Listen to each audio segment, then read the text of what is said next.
Aujourd'hui, le projet que nous essayons de mettre en œuvre tous ensemble tente de faire cohabiter sur une même terre les hommes et les loups. Les meilleurs alliés du projet loup italien sont sans doute les chiens bergers de Maremma. Tout comme les loups des Alpes, ils sont originaires des Abruzzes. Ce sont des animaux très singuliers. À l'inverse des chiens de berger qui se contentent de rassembler les troupeaux et d'obéir aux ordres de leur maître, les chiens bergers de Maremma partagent littéralement la vie des moutons. Et ils font preuve de beaucoup d'autonomie pour protéger les troupeaux, de jour comme de nuit. Les chiens sont complètement solidaires des moutons. Ils les considèrent comme leurs pères, comme des amis qui ont besoin d'être défendus.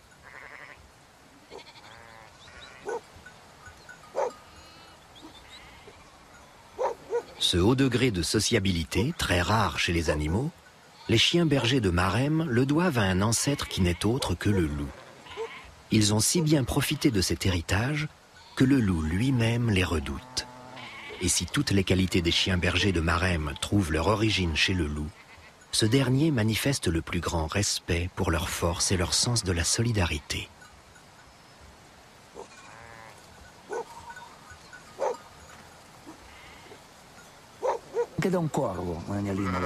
Ils peuvent aussi défendre un agneau contre un corbeau ou contre un aigle qui s'apprête à fondre sur lui. Ils l'attendent au sol en aboyant et l'aigle n'ose pas descendre. Si des voleurs entrent dans l'enclos pour attraper un agneau, ils n'ont aucune chance d'en ressortir. Les chiens les en empêchent en leur tournant autour. Tant qu'ils restent immobiles, ils ne les mordent pas. Mais s'ils lèvent une main ou qu'ils font mine de leur donner un coup de pied, c'est fini. Ils sont comme les gendarmes.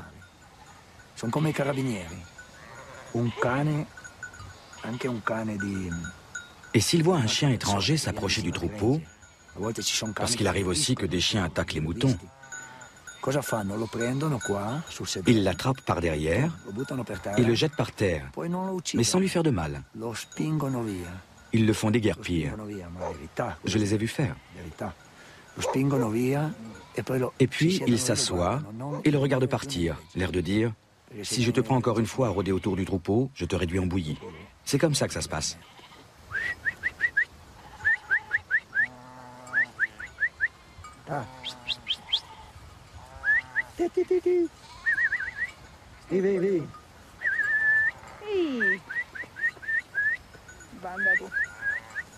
Tu vois, ils arrivent chacun de leur côté. Oui.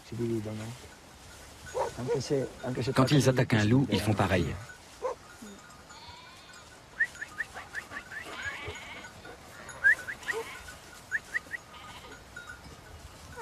L'autre est arrivé aussi. Regarde les deux mâles. Ah mais non, celui-là c'est le mâle qui n'est pas venu tout à l'heure. Ça c'est la femelle et lui c'est son frère. Celui-là, tu peux l'attendre pendant des heures. Ils sont gentils avec les moutons? On ne peut pas rêver mieux. Ils ne les ont jamais mordus? Surtout pas. Un jour, un agneau n'était pas bien et tous les trois se sont mis à le lécher. Incroyable. Je l'ai vu de mes yeux, je les ai observés.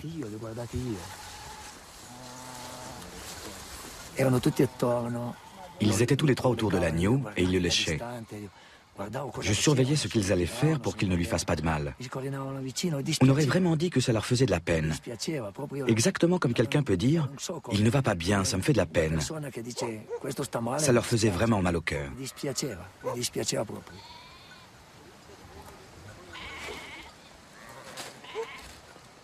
Sans l'assistance de ces chiens bergers de Maremma et le soutien du projet loup, Fulvio ne pourrait pas continuer son activité. Il a tellement peu de marge financière que les dommages causés par les loups le mettraient sur la paille.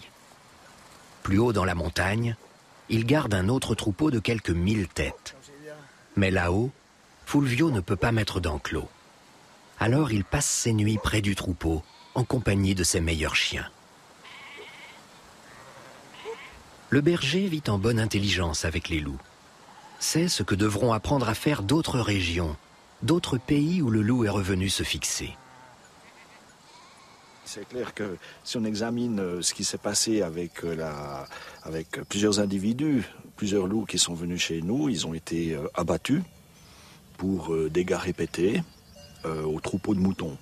Hein, jusqu'à ce jour, on en a 5 qui ont été officiellement tirés. C'est clair que ça peut choquer, puisque le loup est une espèce protégée.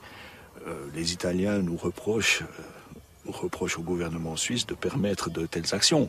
Mais si on examine ce qui se passe en Italie, le braconnage est un élément qui est important, si pas le plus important, dans les facteurs de mortalité du loup.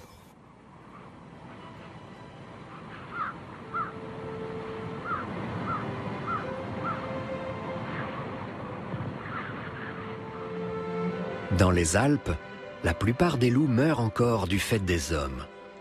Pourtant, ces derniers sont plutôt contents de savoir qu'ils sont revenus. La nature a retrouvé un équilibre. Les cerfs et les chamois sont en nombre suffisant et les loups évitent qu'ils ne prolifèrent. Ils contribuent ainsi à maintenir l'équilibre écologique comme ils l'ont toujours fait depuis des siècles.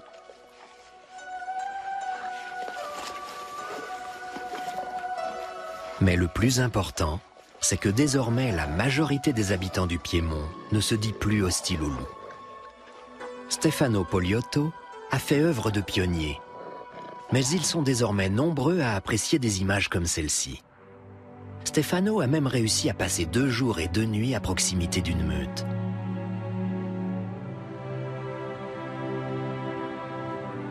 Il a observé les animaux en train de se nourrir.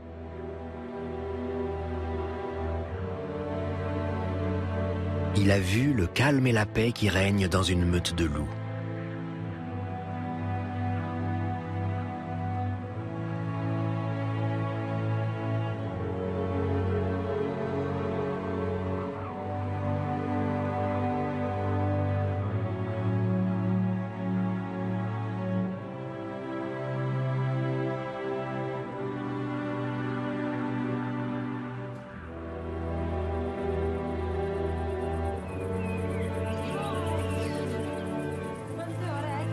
Par ces images, Stefano a rendu visible le loup des Alpes.